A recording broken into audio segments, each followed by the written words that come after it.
For 3 straight days beginning from August 18, 2022, the city of Beijing, China, played host to dignitaries from across the world.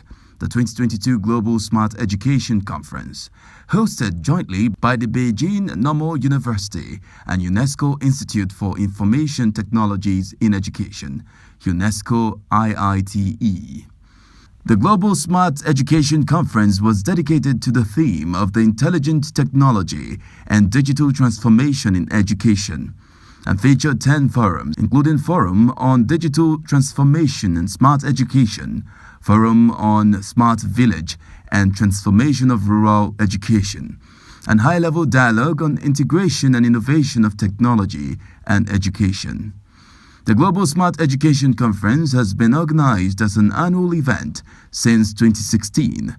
The 2022 edition had more than 2,000 live participants from and around the world, including policymakers, researchers, and practitioners, and a huge virtual audience. The Senior Special Assistant to the President on Sustainable Development Goals, Princess Adejoke Orilokpe Adefulire, was one of the guest speakers and gave remarks on her vision and insight about the international cooperation on the related educational topics between Nigeria and China. Take a listen.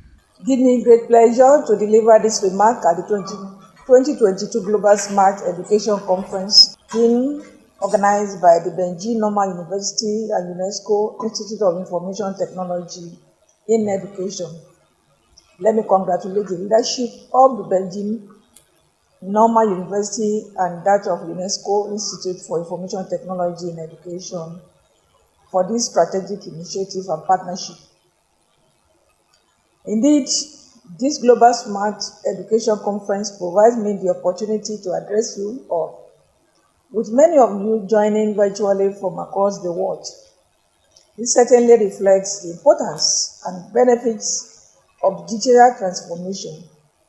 The theme, Intelligent Technology and Digital Transformation in Education, is a platform that explores and promotes the importance of education through digital platform for sustainable development and the SDGs.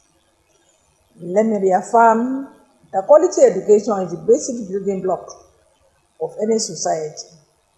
It is the best investment that builds a healthy and sustainable society that shapes national and global prosperity. Article 26 of 1984, United Nations Declaration on Human Rights, states that everyone has a right to education. Thus, education remains central to the achievement of the SDGs. For their participants, recall that our experimentation with the 2030 Agenda for Sustainable Development began in 2015, September to be precise, when our President, the President of the Federal Republic of Nigeria, President Muhammadu Buhari, GCFR, joined the world leaders during the 70th session of the United Nations General Assembly to adopt the 17 Sustainable Development Goals, 169 targets, and 230 key performance indicators. The SDGs are universal call to action to end poverty, safeguard the planet, and ensure that all people enjoy peace and prosperity by the year 2030. Since this historic adoption of the SDGs, the Nigerian government has continued to demonstrate commitment in the overall implementation of the SDGs, including the timely establishment of institutional frameworks at the national and sub-national levels to guarantee effective implementation of the global goals. Indeed, in the last 6 years, we have worked closely with the United Nations Development System in Nigeria and other development partners, ministries, departments, and agencies of government, both at national and at sub-national levels. Organized private sector, the academia, as well as civil society group to operationalize the implementation of the SDGs across the country. This strategic partnership demonstrates our collective commitment to the transformative promise of the 2030 Agenda for Sustainable Development. And evidently, our meeting today demonstrates our collective approach towards the SDG through digital platform for increased education knowledge. Education, internet, and broadband connectivity have a tremendous potential to address some of the world's most pressing challenges, including the achievement of the SDGs. Sustainable Development Goal 4 is on inclusive and equitable quality education and promoting lifelong learning for all.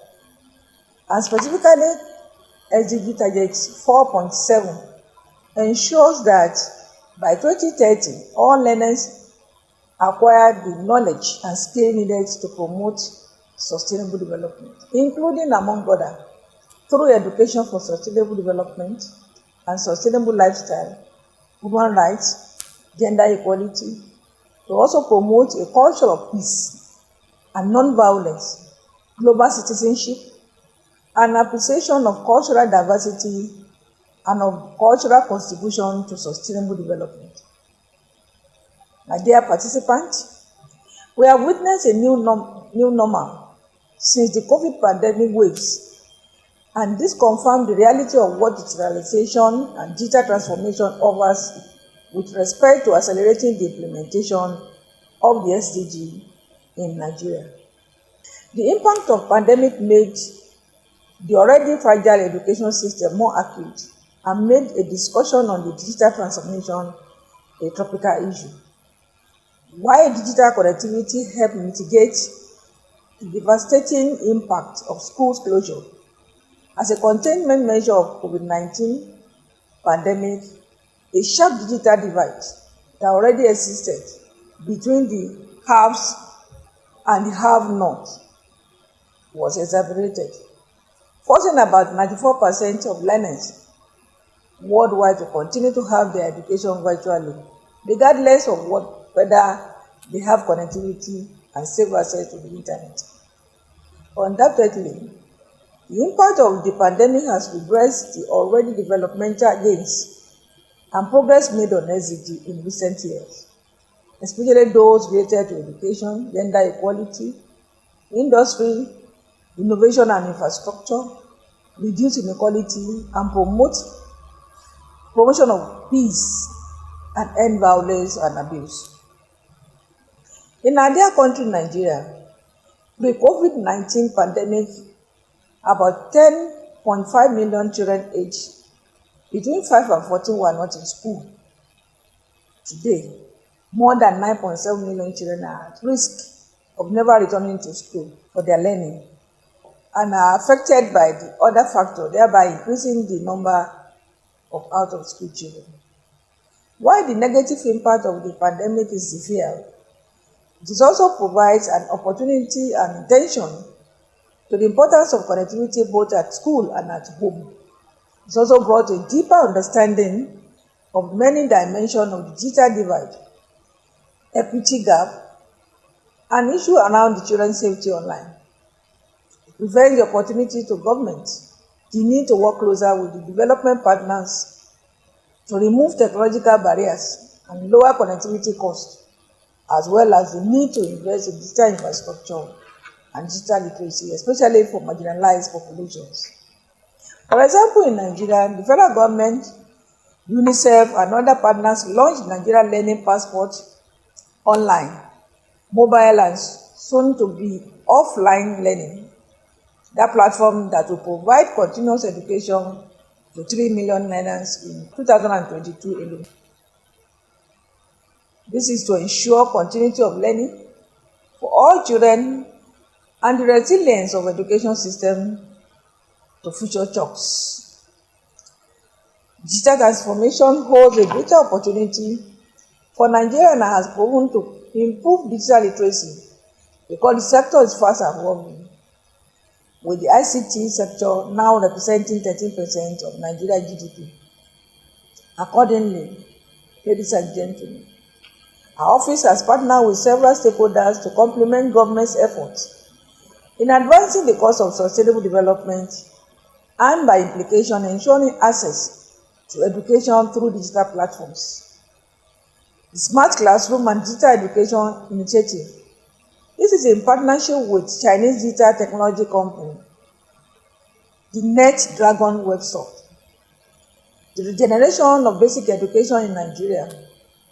This is in collaboration with the Private Sector Advisory Group on Education for SDG on Education.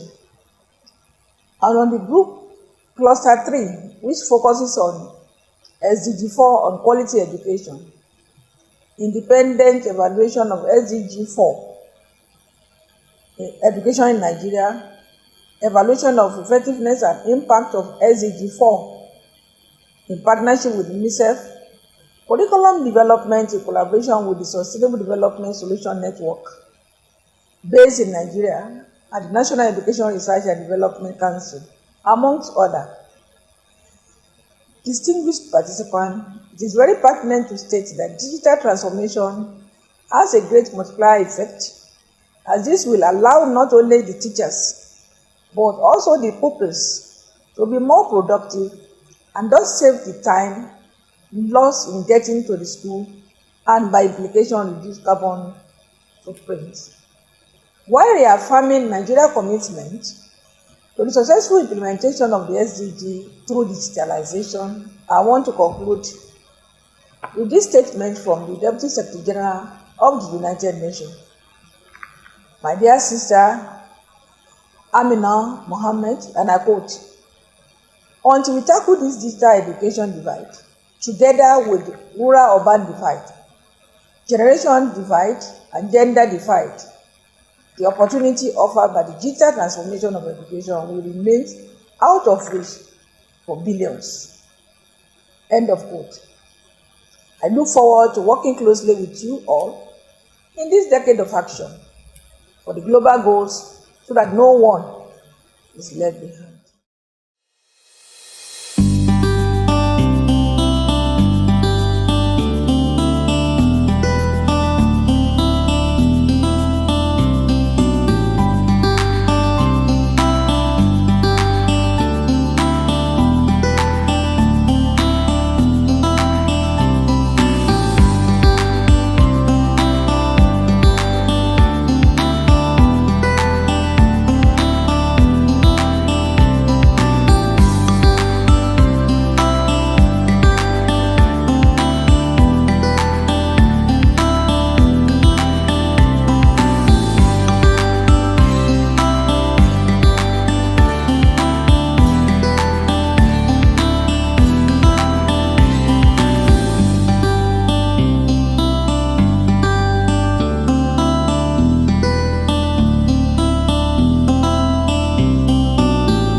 Welcome back.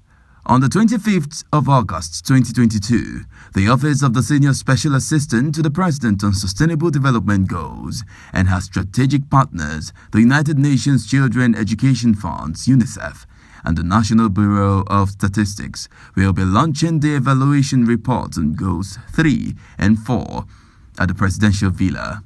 In this view, Dr. Bala Yunusa, the Senior Special Assistant to the Presidential Advisor on SDGs, spoke on the process and modalities for producing the report and its importance to the implementation of the SDGs. The evaluation report on Goal 3 and 4 is the first of its kind in the Global South. When world leaders adopted the 2030 Agenda for Sustainable Development in September 2015, they envisioned a present and a future that is economically sustainable, socially inclusive, and environmentally resilient. That vision is expressed through the framing of the 17 Sustainable Development Goals, 169 targets, and 230 key performance indicators. Broadly, the SDGs are a universal call to action to end extreme poverty, safeguard the planet, and ensure all people enjoy peace and prosperity by the year 2030. So when world leaders adopted this agenda in September 2015, Nigeria acted very quickly in the overall implementation of the SDGs.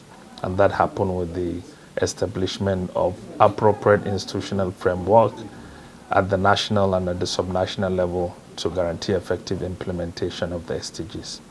So as part of Nigeria's commitment to the 2030 agenda, in 2018, December, Nigeria participated at the regional workshop on Sustainable Development Goals evaluation in Addis Ababa.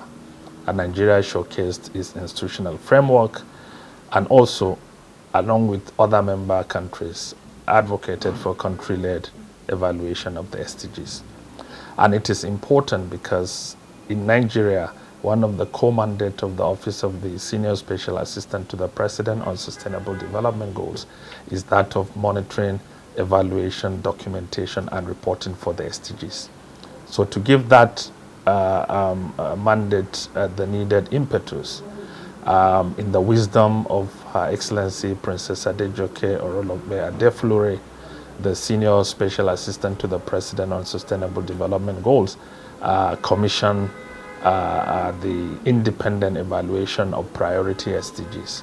And so in January 2019, in partnership with the Federal Ministry of Finance, Budget and National Planning, and other relevant ministries, departments and agencies, with technical and financial support of the United Nations Children's Fund, UNICEF, we commenced the capacity building activity for SDG-based evaluation in Nigeria. In that capacity building workshop, we brought in all the key stakeholders from the relevant ministries, departments, and agencies for a 5-day capacity building workshop. During that workshop, participants happily prioritized 5 reporting SDGs for the purpose of conducting evaluation. And I remember that was SDG 1, SDG 3, SDG 4, 5, and SDG 8. So having conducted the needed scientific, methodological, and conceptual understanding of what we need to do to evaluate the SDGs, being that no other country has commenced that process at that time. And we were trying to operationalize, if you like, the SDGs. We ended up prioritizing 3 SDGs, SDG 1 on no poverty, SDG 3 on qualitative health and well-being, and SDG 4 on qualitative and inclusive education and lifelong learning for all. Following that evaluation capacity building workshop, we commenced work by setting up the technical working group for the SDG evaluation in Nigeria, involving all the key stakeholders from the ministries, departments, and agencies that are relevant. And then we began to work, and with the technical and financial support of UNICEF, we began the process of independent evaluation of the 2 priority SDGs, SDG 1 on healthy lives in Nigeria, and SDG 4 on qualitative education and lifelong learning for all.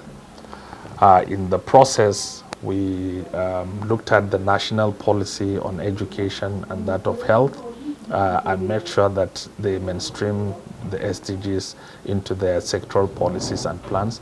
So this is a policy evaluation, and we are happy to say that Nigeria is the first country in the global south to have successfully conducted this exercise. The methodological approach and why the evaluation is basically about evidence-based reporting for the SDGs, learning and accountability. And these are all embedded in the transformative promise of the 2030 Agenda for Sustainable Development, and that is to leave no one behind.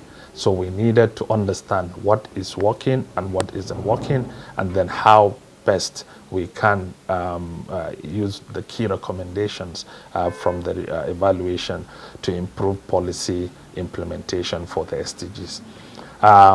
In the process, we have been to a lot of international forums to share our conceptual and methodological approaches with other United Nations member countries, also learning from the experience of Finland being the first country in the global north to have successfully conducted evaluation of sustainable development.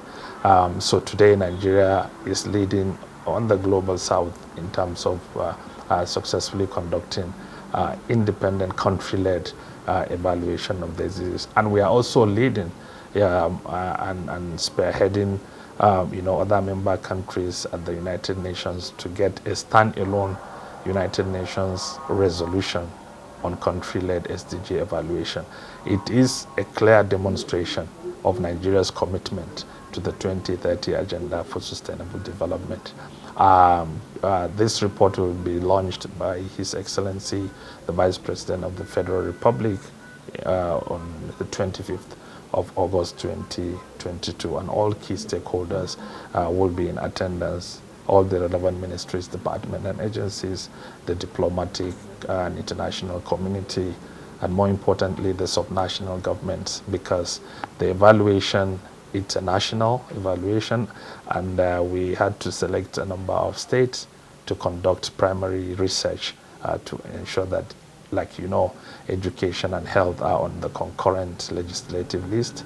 The federal and the subnational governments are all involved. And so the report is it's the first of its kind in Nigeria, and we hope that going forward we'll be able to extend a similar methodology and approach to evaluating other SDGs in Nigeria. When world leaders adopted the 2030 Agenda, they set up a follow-up and review mechanism, which we now know as the High-Level Political Forum on Sustainable Development. It is a follow-up and review mechanism to hold themselves accountable for their commitment to the 2030 Agenda. And therefore, countries are encouraged to voluntarily review and report their implementation of the SDGs periodically to the United Nations Economic and Social Council. And the voluntary national reviews are more useful and helpful when they are evidence-based.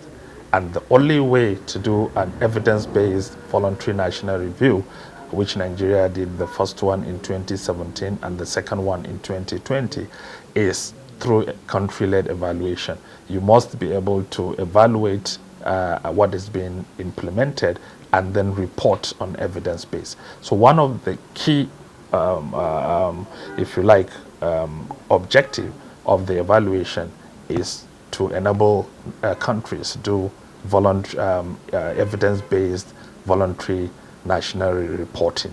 And then secondly is also that of learning and accountability. Okay, ministries, departments and agencies have the mandate to integrate and mainstream the relevant SDGs into their sectoral policies and plans. So the only way to be able to understand what is happening is through evaluation, and that is impact evaluation. And this evaluation will tell us what is working and what is not working. But more importantly, the key recommendations will be used for policy advocacy around the SDGs. So it is about strengthening the implementation of the SDGs across the country as we are just 8 years into the finish line. That has been the size of our package for today. Remember, you can follow us on all social media platforms as we implore you to join us again next week for yet another interesting episode of Agenda 2030. Until then, bye-bye.